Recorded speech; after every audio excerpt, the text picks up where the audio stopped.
Padre Fábio, Deus age sem que as pessoas peçam? Interessante a pergunta, né?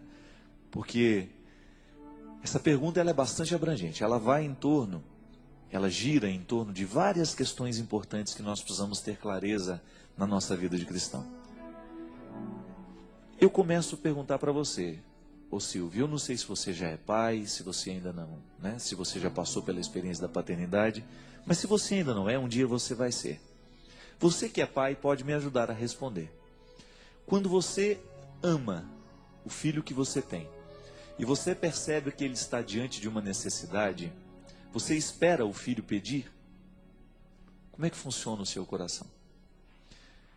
Eu, particularmente, sempre que eu tenho alguém do meu lado que está necessitando de alguma coisa, eu não espero pedir, porque às vezes a pessoa tem uma dificuldade danada de pedir. Quando se trata de oração, Deus nos atende o tempo todo, porque Deus não tem variações de vontade, minha gente. Isso é muito interessante. Às vezes o jeito como nós rezamos, de ficar pedindo a Deus as coisas, nos dá a impressão de que Deus é um velho caduco, que ele não sabe das necessidades do mundo, então a gente tem que ficar insistindo com ele. Oração não é isso. Oração não tem significado quando nós acreditamos que Deus é um velho caduco e que eu fico mostrando para ele o que é bom no mundo, o que precisa ser feito. É claro que nós temos o direito de pedir, mas Deus não atende mais, não atende menos quando nós pedimos ou não. O pedido, ele acalenta o coração.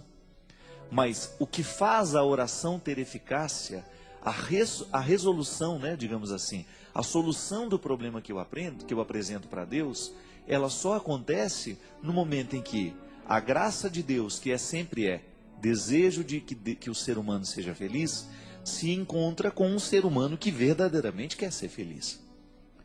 Pedir a Deus proteção, por exemplo, eu peço a Deus que me proteja todos os dias, mas eu olho para os dois lados da rua antes de atravessá-la. Então, o pedido que eu faço está diretamente unido a uma responsabilidade que eu tenho de olhar para os dois lados, de não expor a minha vida ao risco, de não ficar fazendo nada que seja perigoso contra a minha vida. Agora, o grande problema, meu querido, é quando nós acreditamos que Deus obedece às nossas ordens. Eu, particularmente, tenho muito, mas muito receio com esse tipo de oração. Nós determinamos, Não, nós não determinamos nada. Nós pedimos. Se vai acontecer ou não, vai ser fruto do que Deus já nos concedeu com o encontro da vontade humana. Mesmo porque o jeito de rezar, ele pode gerar ateísmo. Se eu peço, por exemplo, para que Deus acabe com a fome na Somália, mas eu não faço nada para terminar a fome na Somália, Deus fica desmoralizado. Porque como é que Deus pode exterminar a fome de um povo, senão pela própria mobilização do povo? Ou daqueles governantes que são responsáveis por criar uma vida mais digna e mais humana para aquele país? Deus fica desmoralizado, porque a gente pede, a gente faz o nosso pedido, mas a gente não faz a nossa parte. Então, Deus faz sem que a gente peça? Faz. Deus está sempre atento para a necessidade humana. Nós pedimos porque é bom formular o que a gente precisa. Mas ao formular o que a gente precisa, a gente não pode ter aquela sensação de que nós estamos dando ordens a Deus. Não. Ninguém tem autoridade para dar ordens a Deus. O que a gente faz, gente, é através de uma atitude humana determinar que a bondade de Deus encontrará lugar no nosso coração. É aquela velha história do bom samaritano. Aquele homem está caído, todo machucado, e Deus está ali do lado dele, esperando que alguém faça. Deus não tem como recolher o doente do chão. Deus tem como dar a saúde, mas aquela atitude de recolher o doente do chão, ela tem que ser humana. Passa um sacerdote, finge que não viu. Passa um levita, finge que não viu. Até que passa um samaritano.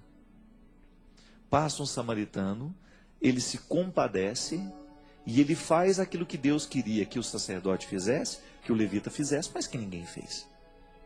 E interessante que o dono da pensão também tem um papel primordial na solução do problema daquele que está caído. Outro dia eu estava vendo um professor dizendo, um professor de filosofia, que a quantia que ele deixa para pagar não é nada perto do que verdadeiramente custaria cuidar daquele doente. Então o samaritano, ele faz uma caridade, mas o dono da pensão está fazendo também. Porque o dono da pensão é que vai cuidar daquele rapaz que está ali caído. Então veja bem, não adianta eu ficar ajoelhado do lado do doente, falando, oh meu Deus, cura a doença dessa criatura, se eu não pego e não levo ao médico. Então pedir não é o suficiente. Há uma ação, um desdobramento que nasce do pedido que eu faço. Cada vez que nós professamos a fé na providência de Deus, nós estamos professando também a fé na responsabilidade humana.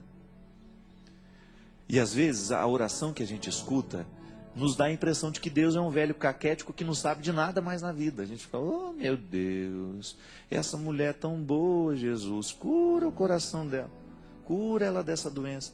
Como se Jesus não soubesse que ela é uma pessoa boa, como se Jesus, né? Como se eu soubesse e Deus não. Então a gente tem que pedir, porque faz bem ao nosso coração. Mas no momento que a gente pede, a gente tem que se comprometer com a parte do milagre que só nós poderemos fazer. Então o meu pedido, ele é mais honesto à medida em que eu viabilizo aquilo que eu peço. Faço a minha parte. É como você ir pedir ao seu pai o carro dele emprestado. Mas a gente espera que no mínimo você saiba dirigir. O que adianta o seu pai emprestar o carro se você não vai dirigir o carro? Se você não tem competência para dirigir o carro? Então, cuidado com aquilo que você pede para Deus. Porque às vezes que aquilo que você pede para Deus não está acontecendo, é porque você ainda não tem competência o suficiente para fazer a sua parte. Você já prestou atenção que às vezes a gente pede a Deus para nos fazer paciente? Tem umas coisas que eu não ando pedindo mais não, viu? Que Ele faz, Ele manda a situação. Eu de manhã de repente faço lá, oh meu Jesus, me ajuda a ser paciente. Aí tudo bem. Meia hora depois vem aquele, já entendeu tudo. Aquele chá de poejo, como diz lá em Minas Gerais. Uma pessoa quando é enjoada demais, a gente chama de chá de poejo. Você já tomou chá de poejo? Uma das piores coisas que tem no mundo, gente. De ruim. Não é, dona Ana? Ruim demais, chá de poejo?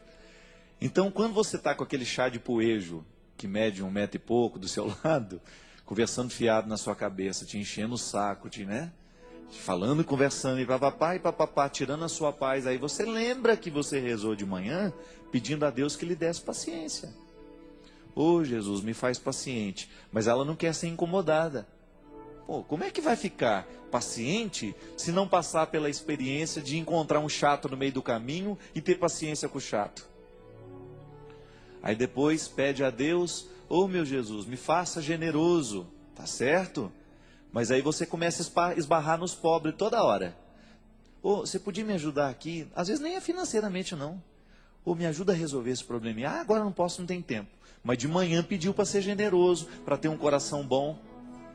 É a jaculatória que a minha mãe ensinou para a gente quando era pequeno.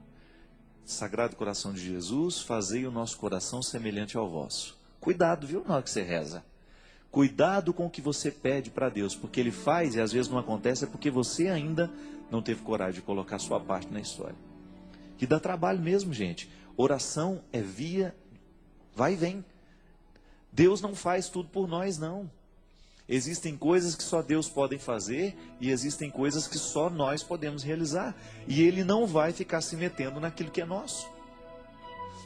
A responsabilidade que eu tenho diante daquilo que eu peço é minha. Senhor, mata a minha fome, não me deixa passar fome. Aí Ele te dá saúde para você trabalhar. Senhor, não me deixe morrer doente. Ele te dá saúde, mas agora vai cuidar. Senhor, me faça paciente. Ele te dá um chato de galocha para você ter paciência com ele e exercitar-se. Senhor, me faça generoso. Ele vai colocar um monte de pobre, de gente necessitada do seu lado, e você vai ter que reagir diante do que você rezou. Então, Deus faz quando a gente não pede? Faz. Faz quando a gente pede? Faz também. Só que tem um detalhe. Em tudo que Ele faz, sem que a gente peça ou quando a gente pede, Ele vai nos pedir uma outra parte daquilo que a gente rezou. Se a gente pediu a Ele, pode ter certeza que Ele também vai pedir alguma coisa para nós. Porque é via de mão dupla.